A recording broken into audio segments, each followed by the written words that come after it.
Après avoir perdu avant la trêve à Guingamp, concurrent au maintien, Dijon 19e doit prendre des points à domicile pour au moins accrocher la place de barragiste en fin de saison.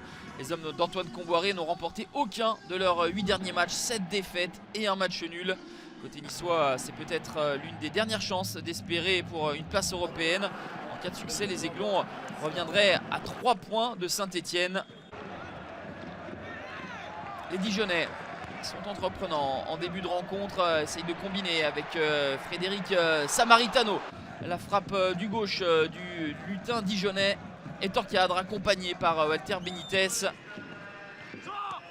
sur coup de pied arrêté que les Niçois vont se montrer dangereux avec cette tête de Danilo Barbosa qui termine sur le poteau d'Alex Runarsson, le gardien islandais qui retrouve une place de titulaire après avoir été remplacé durant plusieurs matchs par Bobby Alain.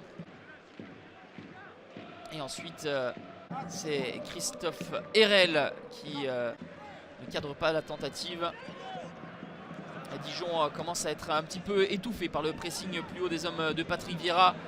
Un ballon lointain et une frappe bien claquée par Runarsson. C'était encore une fois Danilo qui s'était illustré. 0-0 à la pause. Nice et Dijon ont marqué 21 buts chacun depuis le début de la saison. Seul Guingamp a fait moins bien avec 19 buts, sauf que Nice a un meilleur ratio but-point. 41 points pour Nice et 21 seulement pour Dijon. Les Niçois sont privés d'éléments offensifs comme Saint-Maximin ou Youssef Attal.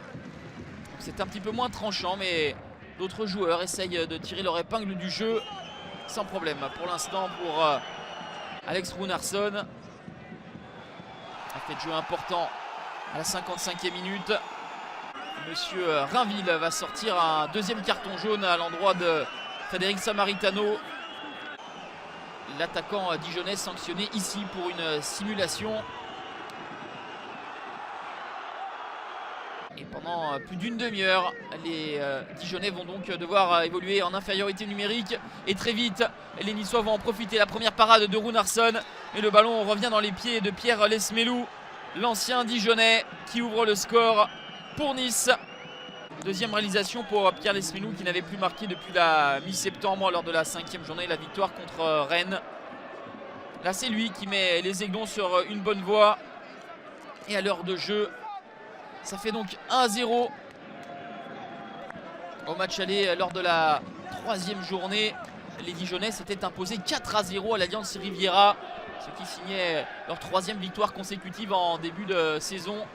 Là, c'est beaucoup plus compliqué les affaires des Bourguignons. Ils vont même concéder un pénalty suite à cette percée de Danilo Barbosa, déséquilibré par Wesley Lotois selon Monsieur Rainville.